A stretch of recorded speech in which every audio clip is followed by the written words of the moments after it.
السلام علیکم ورحمۃ اللہ وبرکاتہ۔ الحمد للہ نحمده ونستغفره ونؤمن به ونتوکل علیہ ونعوذ باللہ من شرور انفسنا ومن سیئات اعمالنا من يهده الله فلا مضل له ومن يضلله فلا هادي له، اشهد ان لا اله الا الله وحده لا شريك له ونشهد ان محمدا عبده ورسوله، اما بعد، اعوذ باللہ من الشیطان الرجیم، بسم اللہ الرحمن الرحیم۔ یا بنی اسرائیل اذکروا نعمتی التی انعمت علیکم واوفوا بعہدی اوف بعہدکم وإیای فارہبون، آمنوا بما انزلت مصدقا لما معکم ولا تکونوا اول کافر به ولا تشتروا بآیاتی ثمنا قلیلا وإیای فاتقون، ولا تلبسوا الحق بالباطل وتكتموا الحق وأنتم تعلمون، وأقيموا الصلاة وآتوا الزكاة واركعوا مع الراكعين، أتأمرون الناس بالبر وتنسون أنفسكم وأنتم تتلون الكتاب أفلا تعقلون، واستعينوا بالصبر والصلاة وإنها لكبيرة إلا على الخاشعين الذين يظنون أنهم ملاقو ربهم وأنهم إليه راجعون۔ بسم اللہ الرحمن الرحیم۔ رب اشرح لی صدری ویسر لی امری واحلل عقدۃ من لسانی یفقهوا قولی۔ اعوذ باللہ من الشیطان الرحمن الرحیم۔ سامعین محترم، آپ سب کے حضرات کے علم میں ہے کہ آج ہم لوگ انشاءاللہ العزیز 5واں رکوع کا آغاز کرنے جا رہے ہیں، اور اس سے پہلے کہ اس رکوع مبارکہ کا آغاز ہو، اس سے پہلے آپ لوگ کے علم میں بات آنی چاہیے یہ بات کہ الحمدللہ سے ہم 4 رکوع مکمل کر چکے ہیں، جس میں اصل ابتدائی خطاب جو تھا وہ اہل حق کے طبقے کے درمیان تھا اور اہل کفر کے طبقے کے درمیان، جو اس کا رکوع مبارکہ پہلا تھا، جس میں پوری تفصیل سے وہ ذکر آئی۔ دوسرے رکوع مبارکہ میں جتنے منافقین تھے جو کہ مدینے میں رہتے تھے، ان کا ذکر تھا، ان کے احوال احوال اور ان کا طرز عمل، یہ ساری غور بحث ہم لوگوں نے وہاں پہ دوسرے رکوع میں کری تھی۔ اسی طریقے سے تیسرے رکوع میں قرآن کا جو اصل دعوت کا اسلوب ہے اور حکمت دین اور فلسفہ دین کے حساب سے تیسرا رکوع بہت اہم تھا، اور کل جو ہم لوگوں نے چوتھا رکوع کرا قصہ آدم و ابلیس، وہ رکوع بھی بہت اہم تھا۔ اب ہم لوگ 5ویں گروپ میں جا رہے ہیں یا 5ویں رکوع میں جا رہے ہیں، اور انشاءاللہ آج کی نشست کے اختتام پہ 5واں رکوع جب ختم ہوگا تو 25% انشاءاللہ ہم لوگ پہلا پارہ جس کو ربع کہتے ہیں 25% انشاءاللہ ہمارا ختم ہو جائے گا۔ یہاں ایک بات اور سمجھ لیجئے کہ یہاں پہ اب پورا ذکر جو 5ویں رکوع سے آگے تفصیل سے چلے گا، آج کا جو 5واں رکوع ہے وہ سمجھ لیجئے بنی اسرائیل کے واقعے پر ہے کہ ان کو دعوت یہاں دی جا رہی ہے۔ یہ سابقہ امت مسلمہ تھی، اور یہ بنی اسرائیل کہتے کہ اس کو یہ ساری چیزیں ابھی میں آپ لوگ کو اس رکوع میں سمجھاؤں گا، لیکن اس سمجھانے سے پہلے تمہیداً میں آپ کو ایک بات بتا دوں کہ جس طرح سورہ بقرہ اسٹارٹ ہوئی تھی، آغاز ہوئی تھی، تو اس سے پہلے سورہ فاتحہ ہم لوگوں نے پڑھی تھی، لیکن سورہ بقرہ کا جو یہ حصہ ہے جو کہ آج ہم لوگ پڑھ رہے ہیں 5واں رکوع انشاءاللہ، اس 5ویں رکوع میں بنی اسرائیل کی قوم کو جو دعوت کا اسلوب ہے وہ بھی سورہ فاتحہ جیسا ہی ہے۔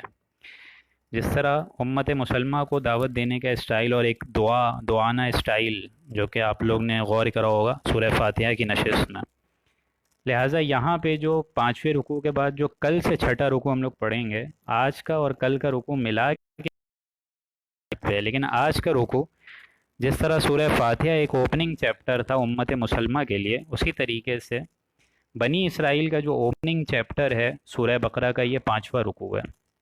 ان کو دعوت دی جا رہی ہے اس میں، اور سمجھایا جا رہا ہے، آمادہ کیا جا رہا ہے۔ اور آپ لوگ کو پتہ ہے جب بھی دعوت دی جاتی ہے تو پہلے دن سے ہی کوئی تلوار نہیں نکالی جاتی، پہلے دن سے ہی پیار محبت سے پہلے سمجھایا جاتا ہے، اور قرآن کا بھی اسلوب یہی ہے کہ پہلے پیار محبت سے سمجھاتی ہے بات۔ تو جب ان بنی اسرائیل کو دعوت دی جا رہی تھی تو ان کو پیار سے پہلے سمجھایا گیا، آمادہ کیا گیا، جس میں دل جوئی آپ لوگ دیکھیں گے، ایک نرمی دیکھیں گے۔ لہٰذا اس کا جو پہلا حصہ ہے اس میں پیار سے سمجھائی جا رہی ہے کوئی بات، جو آج ہم لوگ پڑھیں گے 5واں رکوع۔ اور اس میں سابقہ امت مسلمہ کو جو دعوت دینے کا جو ابتدائی رکوع ہے وہ اس میں زیر بحث آئے گا کہ ان کو دعوت کیسے دی جائے گی۔ بنی اسرائیل کون تھے؟ یہ تھے تو مسلمانی، اور ان کے اوپر اللہ تعالیٰ نے بہت کرم کرا تھا ابتدائی زمانے میں۔ اور وہ ابتدائی زمانے میں ان کے اوپر کیا کرم کرا یہ آپ سب جانتے ہیں کہ ان کے اوپر ایک جلیل القدر رسول حضرت موسیٰ علیہ السلام ان کے پاس موجود رہے، مبعوث رہے ان کے درمیان۔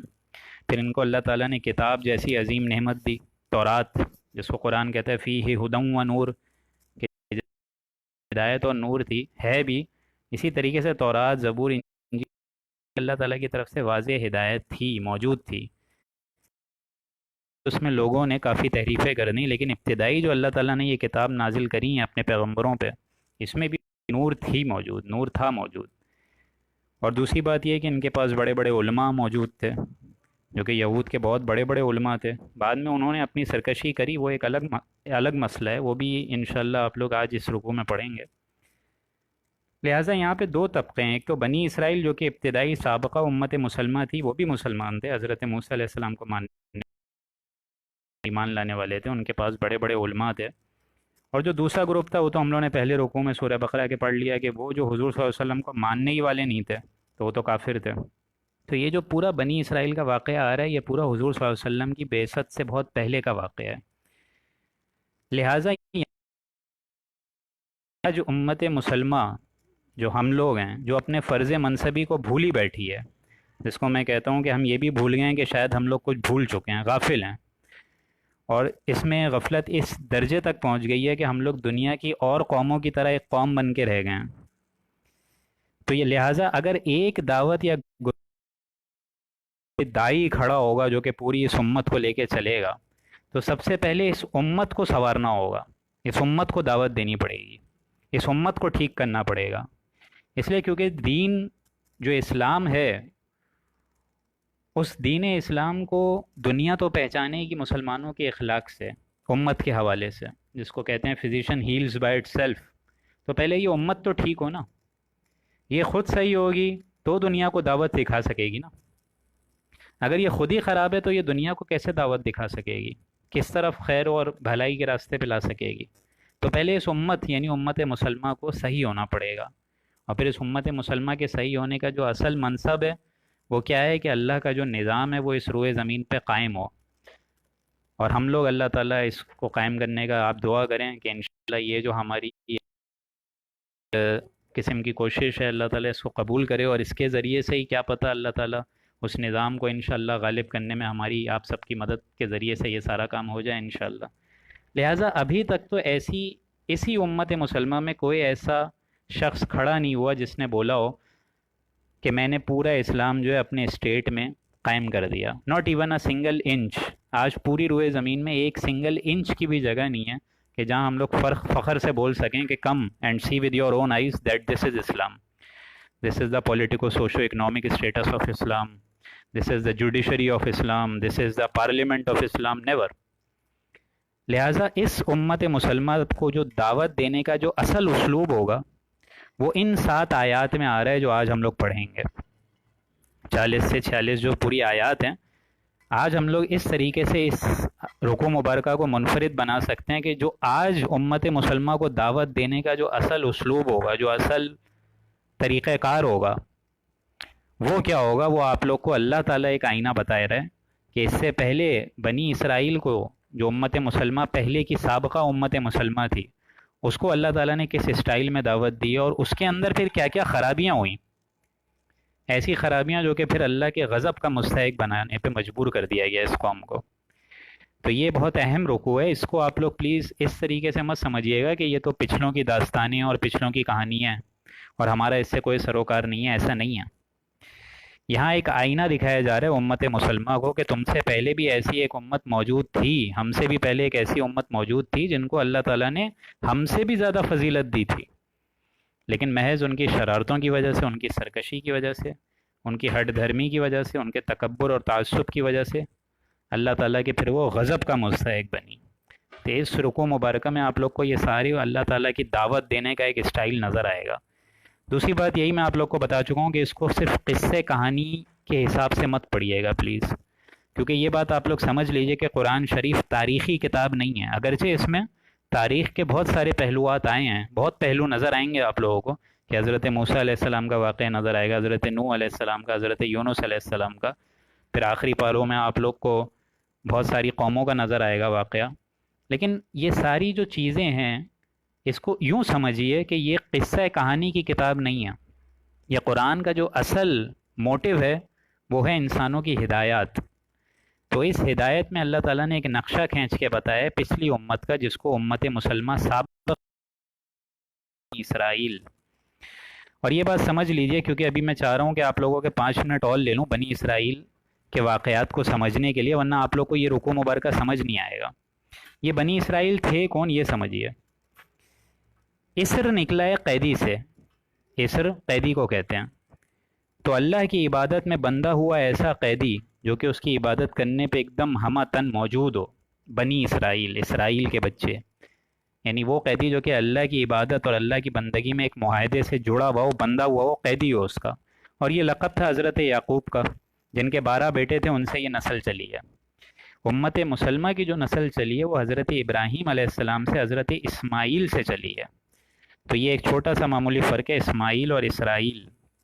بنی اسرائیل حضرت یعقوب، جن کے 12 بیٹے تھے، ان کی جو نسل چلی ہے وہ بنی اسرائیل ہے. اور اسی میں حضرت موسیٰ علیہ السلام کی بعثت ہوئی اور ان کو تورات دی گئی. یہاں یہ بات بھی سمجھ لیجئے کہ اس بنی اسرائیل پہ آلریڈی 4 ادوار، 4 زمانے گزر چکے ہیں حضور صلی اللہ علیہ وسلم سے پہلے. 2 مرتبہ اللہ تعالیٰ نے ان پر رحمت کی بارش کری ہے، اور 2 مرتبہ ان پہ عذاب کا کوڑا نازل فرمایا ہے. اور یہ گا بنی اسرائیل سورہ میں 15ویں پارے میں. اس وقت جب کہ قرآن نازل ہو رہا ہے تو یہ بنی اسرائیل اپنے زوال کے دور میں تھی. حال یہ تھا کہ حضور صلی اللہ علیہ وسلم کی بعثت سے پہلے ان کا جو سیکنڈ ٹیمپل ہے وہ گرایا جا چکا تھا، جو کہ ہیکل سلیمانی تھا. ان کا سیکنڈ ہے، اس کی بریف سی آپ لوگ ایک ہسٹری سمجھ لیجئے. کیونکہ دیکھیں ہم لوگ بسا اوقات ان کی ہسٹری سے مار کھاتے ہیں، اور یہ لوگ اسی بات کا فائدہ اٹھاتے ہیں. کیونکہ اگر آپ کسی یہودی کو جا کے دعوت دیں گے تو سب سے پہلے اس کا یہی سوال آئے گا کہ میاں آپ کے قرآن میں کیا لکھا ہے، آپ کو کچھ پتہ ہے؟ آپ ہمیں سنوارنے آ گئے، آپ کو خود نہیں پتہ آپ کے قرآن میں لکھا ہوا کیا ہے. تو ہمیں یہاں پہ ان کی تاریخ سمجھنا بہت ضروری ہے. دیکھیں حضرت موسیٰ علیہ السلام کے بعد اللہ تعالیٰ نے ان کو بڑے بڑے بادشاہ مبعوث فرمائے، ان کے اندر پیدا فرمائے، جیسے کہ حضرت سلیمان، حضرت داؤد. تو ابتدائی جو فرسٹ ٹیمپل تھا، ٹیمپل سے مراد کیا ہے، جس طرح ہمارے لیے بہت معزز ہے خانہ کعبہ، روضہ رسول، مدینہ منورہ، مسجد حرام، اسی طریقے سے ان کے لیے ایک چیز بہت مقدس تھی، ٹیمپل، جس کو ہیکل سلیمانی کہتے ہیں. وہ ابتدائی فرسٹ ٹیمپل بنایا حضرت سلیمان نے، ہیکل سلیمانی، فرسٹ ٹیمپل. لیکن اس کو پھر گرا دیا گیا بیبیلونینز کے ہاتھوں. نیبوکدنیزر، ان کا ایک بہت بڑا بادشاہ تھا بیبیلونینز کا، نیبوکدنیزر، اس نے اس کو گرایا، پہلا ٹیمپل. پھر ان لوگوں نے دوبارہ وہ ٹیمپل بنایا زیروبابل کے ذریعے. یہ بھی ان کا بہت بڑا ایک شہزادہ تھا. اچھا، یہ جو فرسٹ ٹیمپل تھا جس کو نیبوکدنیزر نے، جس کو حضرت سلیمان نے بنایا، اس کو گرا دیا گیا بیبیلونینز کے ہاتھوں، نیبوکدنیزر کے ہاتھوں. پھر جب دوبارہ ان کا سیکنڈ ٹیمپل بنائے، وہ بنایا گیا زیروبابل کے، اور یہ بھی گرا دیا گیا رومن کے ذریعے، جو کہ ان کا ٹائٹس بہت بڑا ایک عظیم لیڈر تھا رومن امپائر کا. اس نے ان کا سیکنڈ ٹیمپل بھی گرا دیا جو کہ زیروبابل نے بنایا تھا. اور یہ گرانا ہوا ہے 70 عیسوی میں، یعنی قبل مسیح، حضرت عیسیٰ علیہ السلام کے بھی دور سے پہلے، اور حضرت عیسیٰ علیہ السلام کے دور کے آس پاس. لیکن حضور صلی اللہ علیہ وسلم کی پیدائش سے 500 برس پہلے، سن 70. آپ سب کو پتہ ہے حضور صلی اللہ علیہ وسلم کی پیدائش 571 AD میں ہوئی ہے. لیکن ان کا جو ٹیمپل، سیکنڈ ٹیمپل تھا، دوسرا ہیکل سلیمانی، وہ رومن امپائر نے، ٹائٹس بادشاہ نے گرایا سن 70 میں. لہٰذا وہ اس ٹائم سے لے کے اب تک گرا پڑا ہے، ابھی تک گرا پڑا ہے. اور اس ٹائم حال یہ تھا کہ پورا بات ہو گیا، اور صرف ایک دیوار ان کی رہ گئی ہے جہاں پہ یہ یہودی جا کے، آج بھی آپ لوگوں نے دیکھا ہوگا، کالی ٹوپی، کالا لباس پہن کے روتے ہیں، ماتم کرتے ہیں، اور آنے پہ تلے ہوئے ہیں. ان کا یہ کہنا ہے کہ جو مسجد اقصی ہے، ان کی بیس میں ان لوگوں کا ایک ایسا تابوت ہے، جس تابوت کے اندر، جس کنٹینر کے اندر حضرت موسیٰ علیہ السلام کی تورات بھی ہے، اور وہ لکڑی بھی ہے، وہ اژدھا بھی ہے جس سے ان کا پانی پھٹا تھا اور یہ دریا کے آر پار ہو گئے تھے، جس کے بعد فرعون کو اس میں غرق کر دیا گیا تھا۔ یہ پورا بھی بحث میں آئے گا اسی رکوع میں۔ تو اب وہ تھرڈ ٹیمپل بنانے پہ ایک دم تلے ہوئے ہیں۔ یہ باتیں سمجھنا بہت ضروری ہے کہ یہود جو ہیں مسلمانوں کے کتنے شدید ترین دشمن ہیں، اور ان کی کیا اسٹریٹجی ہے، یہ آپ لوگ کو اس رکوع مبارکہ میں سمجھ آئے گی۔ تو یہ سمجھ لیجئے کہ وہ اب لوگ تھرڈ ٹیمپل بنانے پہ تلے ہوئے ہیں ایک دم۔ وہ چاہ رہے ہیں کہ وہاں مسجد اقصیٰ کو کسی طرح شہید کریں، آلموسٹ 60 to 70% وہ شہید ہو چکی ہے۔ اس کی بیس میں، اس کے تہہ خانوں کے اندر نچلے حصے میں وہ ان کا کنٹینر ہے، وہ اس کو نکالیں گے اور تھرڈ ٹیمپل بنائیں گے۔ اور اس تھرڈ ٹیمپل کو بنانے کے بعد دجال کا آغاز ہو جائے گا، دجالی فتنے کا، اور دجال اپنی پوری قوت اور شد و مت کے ساتھ ظاہر ہو چکے گا۔ تو یہ ان کی پوری ایک بریف سمری میں نے آپ لوگ کو بتا دی ہے۔ اس بریف سمری کو پلیز اس طرح مت سمجھیے کہ یہ پچھلے لوگوں کی داستانیں ہیں یا پچھلے لوگوں کی کہانیاں ہیں تو ہمارا اس سے کوئی سروکار نہیں ہے، نہیں، بلکہ اس میں آپ لوگوں کو تمام رکوع میں قدم قدم پہ غور کرنا ہوگا کہ یہ پریویس امت مسلمہ میں بعض خرابیاں ایسی تو نہیں آ گئی تھیں جس خرابیوں کا مستحق آج ہم لوگ بن گئے ہیں۔ ایسی خرابیاں ان میں تو نہیں تھی جو خرابیاں آج ہم میں موجود ہیں، اور واقعی موجود ہیں، جس کی وجہ سے آج اس امت مسلمہ کو بھی اللہ تعالیٰ نے ذلت اور مسکنت میں ڈال دیا ہے۔ یہ آپ لوگ کو اب اس رکوع میں سمجھ آئے گا۔ تو میرے خیال سے اتنی تمہید کافی ہے، 15 منٹ ہم لوگوں نے اس میں لے لیے۔ اب ہم لوگ بسم اللہ کرتے ہیں۔ بسم یا بنی اسرائیل، اے بنی اسرائیل۔ اب میں بنی اسرائیل کا لفظ آپ لوگ کو ڈیٹیل میں سمجھا چکا ہوں۔ اذکروا نعمتی التی انعمت علیکم، تم ذرا یاد کرو، تم لوگوں کو میرے ان احسانات کو یاد کرو جو میں نے تمہارے اوپر نازل فرمایا۔ نعمت التی انعمت علیکم، ان احسانات کو یاد کرو، ان نعمتوں کو یاد کرو، ان فضل کو یاد کرو جو کہ میں نے تمہارے اوپر کیے۔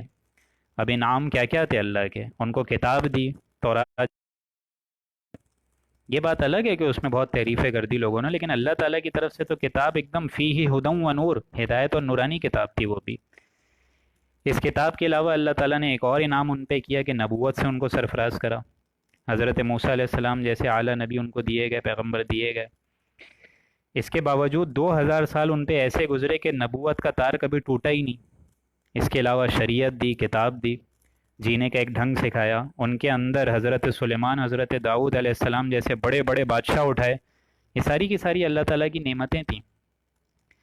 تو یا بنی اسرائیل اذکروا نعمتی التی انعمت علیکم واوفوا بعہدی اوف بعہدکم، اور تم میرے عہد کو پورا کرنا اور میں تمہارے عہد کو پورا کروں گا۔ اب یہ عہد کیا تھا؟ یہ وعدہ کیا تھا؟ یہ اللہ کا کون سا وعدہ تھا جو اللہ کہہ رہا ہے کہ تم میرے اور وعدے کو پورا کرنا تو میں تمہارے عہد اور وعدے کو پورا کروں گا؟ اس کا تفصیلی ذکر آپ لوگوں کو ملے گا تورات اور زبور اور انجیل کی کتابوں میں۔ ان میں سے ایک کتاب ایسی ہے جس اولڈ ٹیسٹیمن میں لکھا ہوا ہے، تورات میں 18ویں باب، 18ویں چیپٹر، 18ویں ورس میں، اولڈ ٹیسٹیمن 18 چیپٹر 18 ورس میں یہ کتاب میں لکھا ہوا ہے تورات میں، جس میں حضرت موسیٰ علیہ السلام کو اللہ تعالیٰ نے خطاب کرتے ہوئے فرمایا ہے کہ اے موسیٰ، میں ان کے بھائیوں میں تیرے مانند اپنا نبی برپا کروں گا۔ میں ان کے بھائیوں میں تیرے مانند اپنا ایک نبی برپا کروں گا، اپنا ایک نبی اٹھاؤں گا، اور اس کے منہ میں اپنا کلام ڈالوں گا، اور وہ وہی بتائے گا جو میں اس کو بولوں گا بولنے کو، اور وہ ایک دم سچ بات بتائے گا۔ تو یہ جو آپ لوگوں نے پورا ایک مکالمہ پڑھا، یہ تورات ورس میں، اولڈ ٹیسٹیمن میں۔ تو یہ اللہ کا ایک وعدہ تھا کہ تم میرے وعدے کو پورا کرو، میں تمہارے وعدے کو پورا کروں گا۔ جب میرا وہ نبی تمہارے پاس آ جائے تو اس کی تصدیق کرنا۔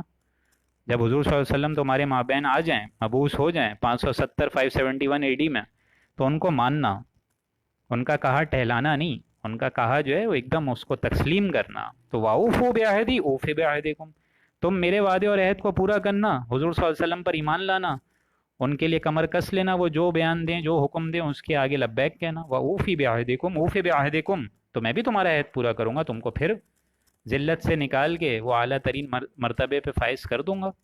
تو یعنی تم ان کی پارٹی جوائن کر لینا، وہ جو دین لے کر آئیں گے حضور صلی اللہ علیہ وسلم۔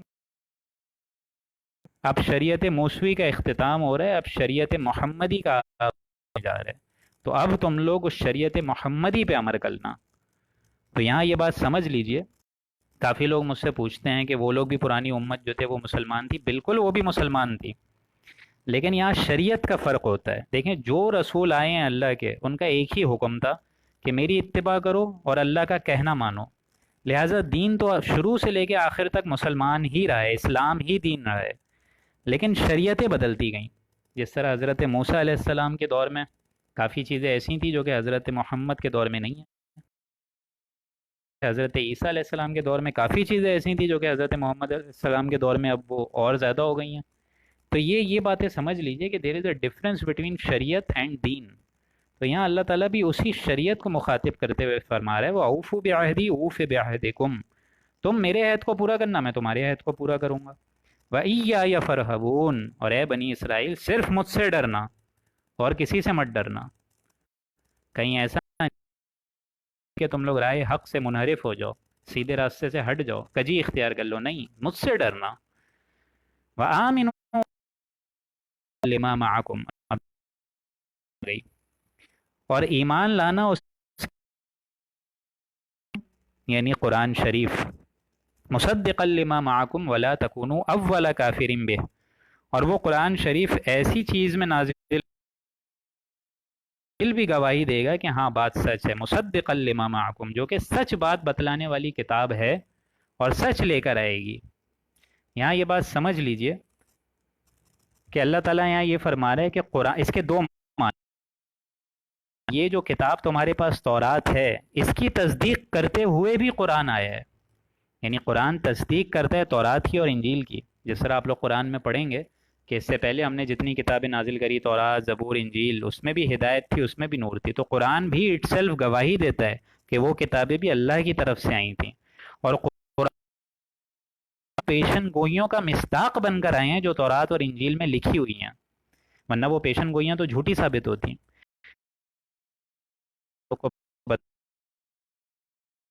کہ پیغمبر آخری الزماں آئیں گے، یہ اولڈ ٹیسٹمن میں 18 ورس 18 چیپٹر میں لکھا ہوا ہے. تو انڈائریکٹلی یہ ساری کتابیں آپس میں ایک دوسرے کی مصدقا لما معکم، ایک دوسرے کی تصدیق کرتی ہیں. قرآن بھی تصدیق کرتا ہے تورات اور انجیل کی، اور قرآن اور حضور دونوں، حضور صلی اللہ علیہ وسلم دونوں ان پیشن گوئیوں کا مصداق بن کر آئے جو تورات اور انجیل. تو یہاں بتایا جا رہا ہے کہ موسیٰ علیہ السلام کی قوم کو کہ ایک پیغمبر آخری الزماں آئیں گے، تم ان کا قبول کرنا، ان پر ایمان لانا. اور قرآن میں سورہ اعراف میں اس کا ذکر مزید کھل کے آئے گا کہ وہ پیغمبر آخری وہ کیا کہیں گے، آپ لوگ کو انشاءاللہ نظر آئے گا. تو یہاں اللہ تعالیٰ یہی بتا رہا ہے کہ وَآمِنُوا بِمَا أَنزَلْتُ مُصَدِّقًا، اور ایمان لانا اس کتاب پر جو میں نے نازل کی ہے، یعنی اس قرآن شریف پہ، مصدقا جو کہ تصدیق کرتے آئے اس حالت میں جو کہ سچ بتلانے والی ہے. وَلَا تَكُونُوا أَوَّلَ كَافِرٍ بِهِ، اور دیکھو سب سے پہلے کافر، کفر کرنے والا تم ہی مت بن جانا. وَلَا تَكُونُوا أَوَّلَ كَافِرٍ بِهِ، یعنی اس کتاب میں جو کچھ لکھا ہے اس کو سب سے پہلے اس کے خود منکر مت بن جانا. یعنی تمہیں تو معلوم ہونا چاہیے، تم تو منتظر تھے حضور صلی اللہ علیہ وسلم کے حوالے سے، تم لوگ دعائیں مانگتے تھے. خود حضور صلی اللہ علیہ وسلم کا معلوم ہوتا ہے کہ ان کو انتظار رہتا تھا، اور خود حضور صلی اللہ علیہ وسلم کے وسیلے اور ان کی ریفرنس سے وہ لوگ دعائیں مانگتے تھے کہ کافروں پہ ہمارا غلبہ عطا فرما، کہ اے اللہ تعالیٰ جب حضور صلی اللہ علیہ وسلم آئیں تو ان کی پارٹی میں ہمیں شمار فرمانا. لیکن کافرین بے، تم سب سے پہلے اب ان کے منکر نہیں بن جانا، تم ہی ان کے سب سے بڑے دشمن نہیں بن جانا اپنی ہٹ دھرمی اور چودراہٹ اور تکبر اور تعصب کے باعث. وَلَا كَافِرٍ بِهِ وَلَا تَشْتَرُوا بِآيَاتِي ثَمَنًا قَلِيلًا، کو حقیر چیزوں پہ میری آیات کو فروخت مت کرنا. یہ حقیر چیزیں اپنی حیثیت، اپنی مسندیں، اپنی چودراہٹیں، اپنا غرور، اپنا ایک اسٹیٹس، ان پر کوئی آنچ نہ آ جائے. تو یہ آیات الہی کو رد کر رہے ہو صرف اس لیے کہ ہماری مسندیں، ہماری چودراہٹوں پہ کوئی آنچ نہ آ جائے. تو یہ صرف دنیاوی سامان ہے اور اس کی کوئی حقیقت نہیں ہے. تو اللہ فرما رہے وَلَا تَشْتَرُوا بِآيَاتِي ثَمَنًا قَلِيلًا وَإِيَّایَ فَاتَّقُونِ، اور صرف میرا تقوی کرنا اور کسی کا تقوی اختیار نہیں کرنا، صرف مجھ سے ڈرنا. لَا تَلْبِسُوا الْحَقَّ بِالْبَاطِلِ وَتَكْتُمُوا الْحَقَّ وَأَنْتُمْ تَعْلَمُونَ، اور دیکھو مخلوط مت کرنا، گڑمڑ مت کرنا، ملا مت دینا حق کو باطل کے ساتھ. تعلمون، اور پوشیدہ بھی مت کرنا حق کو، چھپانا نہیں ہے حق کو. قرآن میں جو چیز لکھی ہوئی آئی ہے اس کو پھر واضح کر کے اس کے نفاذ کے لیے تن من دھن لگانا ہوگا. وَأَنْتُمْ تَعْلَمُونَ، اس حالت میں کہ تم جانتے ہو. یعنی سب سے پہلے یہاں ہدایت دی جا رہی ہے کہ حق کو باطل کے ساتھ گڈمڈ نہیں کرنا ہے جان بوجھ کے، کیونکہ جان بوجھ کے اگر کرے گا تو یہ تو کفر ہے، اور کفر آپ لوگ کو پتہ ہے اللہ کے عذاب اور غضب کو دعوت دیتا ہے، رعایت آف اللہ، سختی. تو جان بوجھ کے یہ حرکت نہیں کرنا. ایک تو یہ ہوتا ہے کہ بغیر جان بوجھ کے انسان کرے وہ تو گمراہی اور ضلالت ہے، لیکن جب تمہارے پاس تورات ہے اور تورات میں پیشن گوئیاں ہیں قرآن کی اور حضور صلی اللہ علیہ وسلم کی، تو جان بوجھ کے تمہارے پاس کتاب موجود ہے، اس کو پڑھ بھی رہے ہو پھر بھی کفر کر رہے ہو، تو یہ کام نہیں کرنا ہے. واقیم الصلاۃ وآتوا الزکاۃ وارکعوا مع الراکعین. اور دیکھو قائم کرنا نماز کو، صرف پڑھنا نہیں، ہماری جس طرح پیشیاں ہوتی ہیں وہ نہیں، قائم کرنا ہے، خود بھی پڑھنا ہے اور دوسروں کو بھی ہمیشہ اس بات کی آمادگی کرانی ہے. وقیم الصلاۃ، نماز قائم کرنا، وآتوا الزکاۃ، اور دیکھو زکوٰۃ دیتے رہنا اپنے نفس کو پاک کرنے کے لیے، وآتوا الزکاۃ وارکعوا مع الراکعین، اور دیکھو رکوع کرنے والوں کے ساتھ رکوع کرتے رہنا. یہ جماعتی نظام ان کے یہاں سے خارج ہو گئی تھی، یعنی جماعت سے نماز ان کے یہاں ختم ہو گئی تھی، تو اللہ تعالیٰ نے یہاں ان کو دوبارہ ریفرین کرنے کے لیے بتایا جا رہا ہے وارکعین، کہ رکوع کرنے والوں کے ساتھ رکوع کرتے رہنا. آگے چلتے ہوئے اللہ نے فرمایا اتأمرون الناس بالبر وتنسون انفسکم وانتم تتلون الکتاب افلا تعقلون. اللہ فرما رہے کیا عجیب تم بات کہتے ہو، اتأمرون الناس بالبر، کہ تم لوگوں کو تو نیکی کا حکم دیتے ہو، وتنسون انفسکم، اور اپنے آپ کو بھول جاتے ہو، وانتم تتلون الکتاب، حالانکہ تم کتاب پڑھ رہے ہو. حال یہ ہے کہ تم کتاب پڑھ رہے ہو، نیکی کا حکم بھی دے رہے ہو، لیکن خود نیکی پہ عمل کرنے کو آمادہ نہیں ہو. یہاں آپ لوگ کو میں اس آیت کے تفصیل میں سمجھانا چاہتا ہوں کہ یہاں پہ بیان ہو رہا ہے روئے سخن علماء یہود کی طرف، کہ وہ لوگوں کو دعوت دیتے تھے حق کی لیکن خود اس پہ عمل نہیں کرتے تھے. اور یہ بات بھی اچھے طریقے سے سمجھ لیجئے، آج ایسے علماء کو پہچاننا بہت ضروری ہے جو کہ علماء حق ہیں، جن کی بات دل پہ اثر انداز تو ہو ہی ہو لیکن وہ خود بھی عمل سیدھا کر رہا ہو. ایسا نہیں ہو کہ اس نے سود دوسروں کو نیکی کی کر، اللہ کا قرآن دیکھے 5ویں رکوع میں ہی بول رہا ہے کیا تأمرون الناس بالبر، کیا لوگوں کو تو نیکی کا حکم دیتے ہو، وتنسون انفسکم، اور اپنے آپ کو بھول جاتے ہو، اپنا ہم جو بھی عمل کریں اس کا کوئی خیال ہی نہیں ہے. وانتم تتلون الکتاب، حالانکہ تم کتاب پڑھ رہے ہو، تورات پڑھ رہے ہو، پھر بھی تمہیں سمجھ نہیں آ رہی ہے بات. یہ آیت بین ہی فٹ ہوتی ہے آج کے علماء پہ، جن کو علماء سو کہتے ہیں. علماء سو کیا ہے سمجھ لیجئے، اس پہ بھی میں آپ کے 2-3 منٹ لوں گا. علماء سو وہ ہوتے ہیں جو کہ حق کی بات کے علاوہ کوئی بات کرتے ہیں. جس طرح آتا ہے نا کہ خود بدلتے نہیں قرآن کو بدل دیتے ہیں، ہوئے کس درجہ فقیہان حرم بے توفیق، تو ان کو خود نہیں بدلنا، قرآن کو بدل دیں گے معاذ اللہ. لیکن آپ یہ بات سمجھ لیجئے کہ قرآن کا صرف اب بطن محفوظ ہے، ٹیکسٹ محفوظ ہے. حقیقت میں یہ جو ہم لوگ آیات پڑھ رہے ہیں آپ لوگ کو اسکرین پہ نظر آ رہی ہے، یہ ٹیکسٹ جو آپ لوگوں کو نظر آ رہا ہے دوستوں، یہ قرآن کا بطن ہے، یہ محفوظ ہے. لیکن اس کے مفہوم میں، اس کے ترجمے میں، اس کے مفہوم اور تفسیر میں نہ جانے کتنی بڑی بڑی تحریفیں موجود ہیں، آپ لوگ دیکھتے ہیں. اس لیے یہاں پہ اللہ تعالیٰ فرما رہے ہے کہ آپ لوگ پلیز اگر قرآن پڑھ رہے ہیں تو اس کے ٹیکسٹ کو تو محفوظ رکھا ہوا ہے، لیکن کوشش کریں کہ عربی خود سیکھ کے اس کو سمجھنے کی کوشش کریں، اور جہاں کہیں پھنس جائیں تو اچھے سے اچھے تفسیر والوں کو دیکھیں، سمجھیے، خود بھی غور کریں. قرآن میں تو اللہ تعالیٰ کہتے ہیں نا وَلَقَدْ يَسَّرْنَا الْقُرْآنَ لِلذِّكْرِ فَهَلْ مِن مُّدَّكِرٍ. یہ آپ لوگ وال پیپر پہ بھی ہمارے دیکھیں گے درس قرآن پہ کہ قرآن تو ہم نے سیکھنے کے لیے اور نصیحت کے لیے اور واعظ کے لیے اور تعلیم دینے کے لیے تو بہت آسان ذریعہ بنا دیا ہے، تو ہے کوئی نصیحت لینے والا. لیکن یہاں سمجھ لیجئے کہ قرآن کا بھی اصل ٹیکسٹ محفوظ ہے، اس کے ترجمے میں، اس کے تفسیر میں نہ جانے کتنی بڑی بڑی تحریفیں موجود ہیں. اور اس کا ٹیکسٹ محفوظ کیوں ہے؟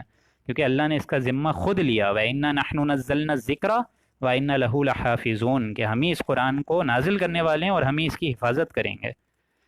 لیکن آگے چلتے ہوئے کیا فرمایا اللہ، الا تعقلون، کیا تم عقل نہیں رکھتے ہو، وانتم تتلون الکتاب، کتاب پڑھ بھی رہے ہو اور یہ حرکت بھی کر رہے ہو، افلا تعقلون، کیا عقل نہیں رکھتے ہو. وَاسْتَعِينُوا بِالصَّبْرِ وَالصَّلَاةِ. اب یہ آپ لوگ بات سمجھیے، یہ اللہ تعالیٰ نے آگے صبر اور صلاۃ کی اگزامپل کیوں دی ہے کہ مدد چاہو صبر سے اور صلاۃ نماز سے. وَاسْتَعِينُوا بِالصَّبْرِ وَالصَّلَاةِ، کہ اگر تمہیں تکلیفیں پہنچے تو نماز سے اور صبر سے تمہیں مدد لینی ہے، مدد حاصل کرو صبر اور نماز سے. تو یہاں یہ بات کھل کے آپ لوگ کے سامنے آ جائے گی کہ یہ علماء سو جو کہ برے و عالم ہوتے ہیں، ہر دور میں اور ہر امت میں برے عالم ضرور موجود رہیں گے. علماء سو وجود میں کیوں آتے ہیں پہلے یہ سمجھیے، یہ پیدا کیوں ہوتے ہیں؟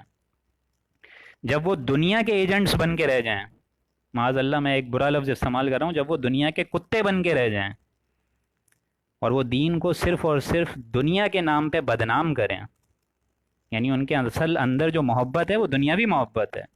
نظر آئے گا آپ لوگوں کو دین مدارس کھولے ہوئے ہیں، بڑے بڑے دینی مدارس کھولے ہوئے ہیں، لیکن دنیا داری مقصود ہوگی، اس میں دنیا کمانا اس میں عوض ہوگی. اس کی وجہ کیا ہے؟ اس کی وجہ یہ ہے کہ صبر نہیں ہے. اللہ کا قرآن یہاں کیا بولا ہے؟ وَاسْتَعِينُوا بِالصَّبْرِ وَالصَّلَاةِ، کہ اگر تمہیں تکلیفیں پہنچیں تو صبر اور صلات سے کام لو، نماز سے کام لو. کیونکہ یہ بات بہت معقول ہے کہ اگر کوئی بھی عالم دین اگر وہ لوگوں پر تنقید کرے گا کہ یہ کام غلط ہے، یہ کام نہیں کرو، اللہ کے غضب کو دعوت مت دو، تو آپ کا کیا خیال ہے اس کو کیا ویلکم ملے گا؟ نذرانے ملیں گے اس کو؟ اگر دنیا میں حق بات کہنی ہے تو صبر تو لازماً اختیار کرنا ہوگا. لیکن اگر دنیاوی ایمبیشنز مقصود ہیں تو کہیں نہ کہیں آپ کو کمپرومائز کرنا پڑے گا. اگر دنیا کو بھی ہاتھ سے نہیں جانا چاہتے ہیں اور آخرت بھی چاہتے ہیں تو کہیں نہ کہیں آپ کو جھکنا پڑے گا. لیکن اللہ کا قانون ایک دم اسٹریٹ فارورڈ ہے، اس میں جھکنے کا آپشن نہیں ہے. ادخلوا فی السلم پڑھیں گے کہ دین میں پورے آؤ 100%. 80% 20% والا ریشیو اللہ کے یہاں نہیں چلتا. اللہ کہتا ہے 80% بھی خود پکڑو، پھر 20% اگر اپنی منمانی کرنی ہے تو میری تمہاری عبادت کی کوئی ضرورت نہیں ہے مجھے، یہ بھی پکڑو اپنے پاس. تو نماز اور صبر، اس سے کام لینا ہے. اگر یہ نماز اور صبر ہی عالم دین میں نہیں ہوگا تو جو اس کو بات مل رہی ہوگی، جو اس کو تکلیفیں مل رہی ہوں گی، اگر صبر ہی نہیں ہوگا تو بہاؤ میں بہہ جائے گا، کمپرومائز کر جائے گا. سمجھ آ رہی ہے آپ لوگ کے بات؟ تو یہاں اللہ تعالیٰ نے یہ آیت آگے ڈالی ہے وَاسْتَعِينُوا بِالصَّبْرِ وَالصَّلَاةِ، کہ اگر کوئی ٹینشن ہو، تکلیف آئے تو مدد حاصل کرو نماز سے اور صبر سے. لیکن لیکن لیکن نماز اور صبر کے آگے کیا فرمایا؟ وَإِنَّهَا لَكَبِيرَةٌ إِلَّا عَلَى الْخَاشِعِينَ، کہ یہ یقیناً بہت بھاری چیز ہے. نماز اور صبر بہت بھاری چیز ہے. إِلَّا عَلَى الْخَاشِعِينَ، سوائے ان لوگوں کے لیے جو کہ خشوع رکھتے ہیں، جو کہ ڈرتے ہیں. یعنی صبر اپنا لو، دنیا میں کم سے کم معیارات پہ راضی ہو جاؤ اور حق کا بول بالا کرنے کے لیے میدان میں کھڑے ہو جاؤ. یہ طرز عمل تمہارا ہونا چاہیے، علماء حق کا ہونا چاہیے، جو کہ نہیں ہے. یہاں آگے چلتے ہوئے فرمایا ان کے اوصاف کیا ہیں، جو کہ نماز اور صبر سے مدد حاصل کرنے کے بعد اللہ سے ڈرتے ہیں، کیونکہ یہ چیز بہت بھاری ہوتی ہے. عام علماء جو ہے وہ صبر اور نماز سے مدد حاصل نہیں کر سکتے کیونکہ یہ چیز بہت بھاری ہے. لیکن ان پہ بھاری نہیں ہے، الا علی الخاشعین، جو کہ رجوع کرتے ہیں، خشوع رکھتے ہیں، جن کو معلوم ہے. آگے چلتے ہوئے فرمایا الذین یظنون انہم، جن کو یہ معلوم ہے، ان کا گمان پورا پختہ ہے ان کے اوپر، کہ جن کو یہ معلوم ہے انہم ملاقو ربہم، کہ ان کو اپنے رب سے ملاقات کرنی ہے. اللہ کے ہاں مجھے جانا ہے، سوال جواب ہوگا. اگر یہ ایمان ہی نہ ہو، جس طرح آپ لوگ شروع میں ہی پڑھ چکے ہیں وَبِالْآخِرَةِ هُمْ يُوقِنُونَ، کہ آخرت پہ ان کا ایمان ایک دم پختہ ہوتا ہے، یقین والا ایمان ہوتا ہے. ہمارے جیسا ایمان نہیں ہوتا. ہمارا ایمان کیا ہے آخرت پہ؟ اگر آخرت پہ ہمارا ایمان ہو تو ہم عمل کے حساب سے ایک دم سیدھا تیر کی طرح چلیں گے. ہمارا کوئی عمل جو ہے دنیا میں ایسا خرابی پہ انشاءاللہ منحصر نہیں ہوگا جو کہ اللہ کے غضب کو دعوت دے. اصل وجہ یہ ہے کہ آخرت کا ایمان نہیں ہے. ان لوگوں کی خصوصیات بیان کرتے ہوئے اور اوصاف بتاتے ہوئے اللہ کہہ رہے ہیں الذین یظنون انہم، جن کو یہ گمان ہے، ایک دم پختہ معلوم ہے، انہم ملاقو ربہم، کہ ان کو اپنے رب سے ملاقات کرنی ہے، مجھے اس کی بارگاہ الہی میں جواب دہی کرنی ہے، اس کے ہاں مجھے روز آخر میں کھڑا ہو کے جواب دہی کرنی ہے. الذین یظنون انہم ملاقو ربہم وانہم الیہ راجعون، اور اسی کی طرف ہمیں رجوع کرنا ہے. اہم رکوع تھا جو کہ اس میں آیا، اور اس کے ضمن میں آپ لوگ علماء سو جو کہ دین کو بیچتے ہیں، اس کے بارے میں حضور صلی اللہ علیہ وسلم نے کتنی سخت ایک وعید فرمائی ہے اس حدیث میں.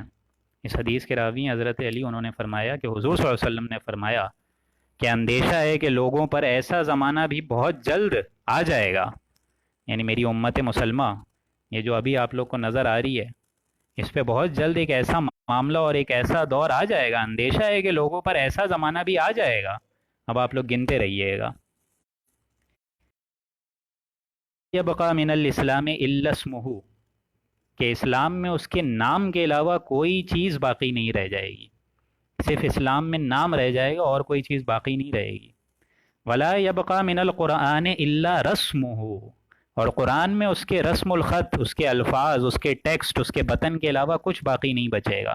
طرح طرح کی تحریفیں ملیں گی، طرح طرح کے ترجمے میں گھپلے ملیں گے۔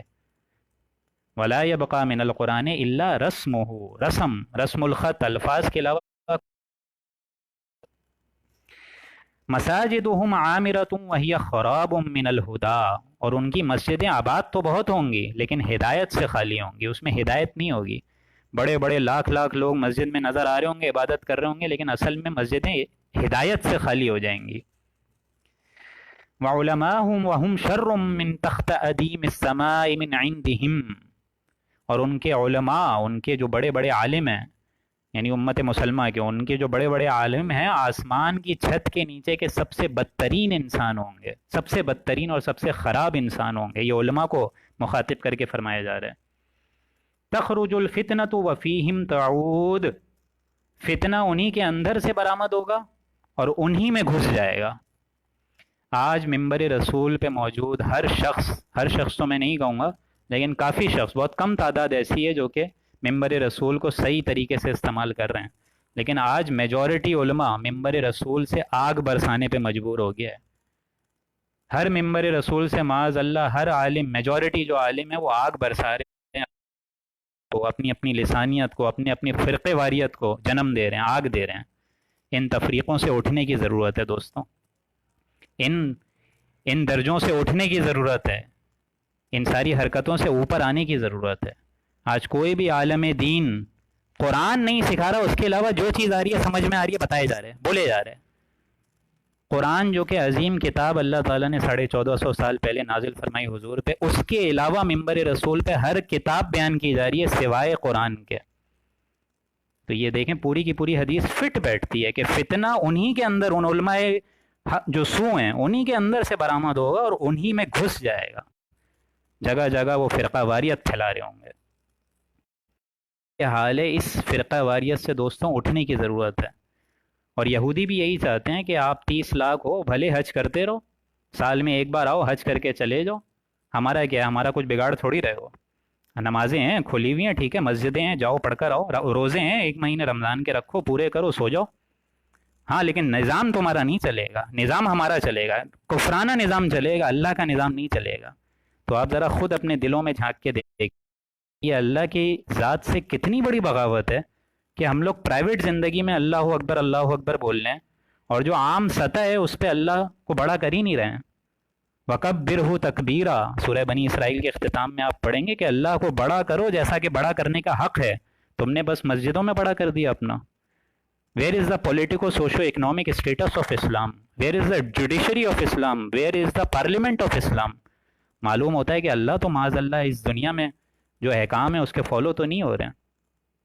وَكَبِّرْهُ تَكْبِيرًا، تو ان علماء سو سے بچنے کا اللہ تعالیٰ نے ذریعہ کیا بتایا، وَاسْتَعِينُوا بِالصَّبْرِ وَالصَّلَاةِ، کہ اگر دین حق کو پریویل کرنا ہے، آگے پھیلانا ہے، تو تمہیں عبادت تو کرنی پڑے گی، اور عبادت کے ساتھ ساتھ صبر حاصل کرنا ہوگا۔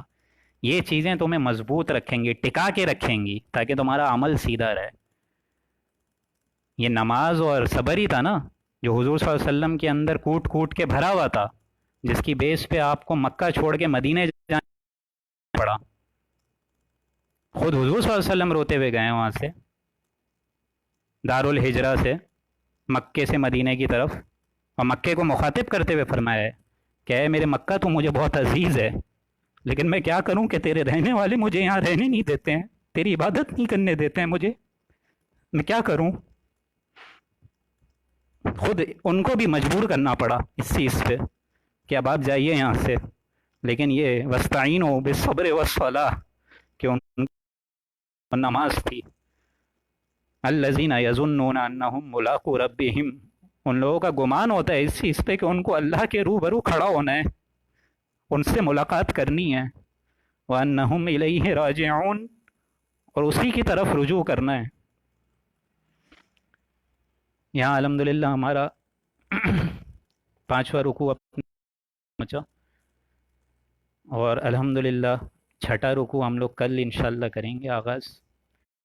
امید رکھتا ہوں کہ آج اس مختصر سے رکوع میں کافی اہم باتیں ایسی تھیں جو کہ ایک آئینہ دکھایا گیا ہے پریویس امت کا ہماری امت سے، کہ ان کے اندر کیا کیا خرابیاں آئیں اور ان کے اندر اللہ نے کیا کیا احسانات فرمائے، لیکن اس کے باوجود ان کے اندر ایسے عالم دین پیدا ہوئے جنہوں نے دین کو بگاڑ کے ایسا کانسیپٹ دیا گیا جس کی وجہ سے سارے کے سارے یہود اللہ تعالیٰ کے غضب کا اور اللہ تعالیٰ کی سختی کا اور اللہ تعالیٰ کی ریت کا، غضب کا، عذاب کا مستحق بنے۔